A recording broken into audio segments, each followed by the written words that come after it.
Big boss Malayalam season 7 live അപ്ഡേറ്റ്സിലേക്ക് പോകാം.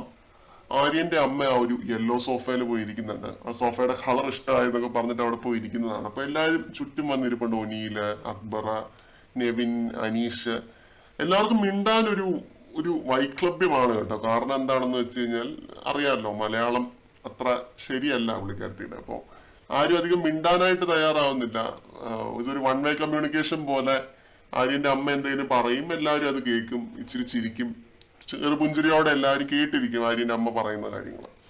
അപ്പൊ അനീഷിന്റെ അടുത്ത് പറയുന്നുണ്ട്, അനീഷിന്റെ ക്യാരക്ടർ മനസ്സിലാക്കാനായിട്ട് അനീഷ് സംസാരിക്കേണ്ട ആവശ്യം പോലും ഇല്ല. അനീഷിന്റെ ഫേസ് കണ്ടപ്പോൾ തന്നെ, മുഖം കണ്ടപ്പോഴേ എനിക്ക് അനീഷിന്റെ ക്യാരക്ടർ എന്താണ് എന്നുള്ളത് മനസ്സിലായി. അനീഷിന്റെ ക്യാരക്ടർ എന്താണെന്ന് മുഖം കണ്ടപ്പോൾ തന്നെ മനസ്സിലായി എന്ന് പറയുന്നുണ്ട്. ഇത് പുറത്തുനിന്ന് കണ്ടിട്ട് പോയിട്ട് അതെന്ന് പറയുന്നതാണ് കേട്ടോ. 24 മണിക്കൂറും ലൈവ് കാണുന്നതാണെന്നാണ് പറയുന്നത്. ഇപ്പം എനിക്കിതിൻ്റെ അകത്ത് പുള്ളിക്കാരി എന്താണ് ഉദ്ദേശിച്ചതെന്നുള്ളത് എനിക്ക് മനസ്സിലായിട്ടില്ല. ഒന്നാമത് ഇത് റിവ്യൂ ചെയ്യാനായിട്ട് എന്താണ് പറഞ്ഞതെന്നുള്ളത് ആദ്യം മനസ്സിലാവണമല്ലോ. അത് മനസ്സിലാവാത്തിടത്തോളം കാലം നമ്മളിപ്പോൾ എന്ത് പറഞ്ഞാലും അത് തെറ്റായിട്ടുള്ളൊരു ഇന്റർപ്രിട്ടേഷൻ ആയിട്ട് പോകും. അപ്പൊ അതുകൊണ്ട് ഞാൻ ഒന്നും പറയുന്നില്ല. ഇങ്ങനെ ഒരു കാര്യം ആര്യന്റെ അമ്മ പറഞ്ഞു ലൈവിനകത്ത്. ഇത് എപ്പിസോഡിന് അതൊന്നും കാണിക്കത്തില്ലായിരിക്കും. കാരണം എന്താ പറയാ, ഇമേജ് കാര്യങ്ങളൊക്കെ ഉണ്ടല്ലോ. അപ്പൊ ഇത് പോസിറ്റീവ് സെൻസിൽ വേണേൽ എടുക്കാം, അല്ലെങ്കിൽ നെഗറ്റീവ് സെൻസിൽ എടുക്കാം.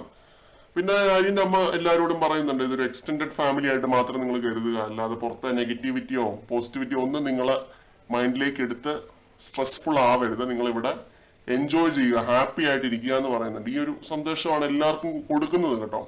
വളരെ പോസിറ്റീവ് ആയിട്ടുള്ള ഒരു ലേഡി ആയിട്ട് തന്നെയാണ് എനിക്ക് ഫീൽ ചെയ്യുന്നത്.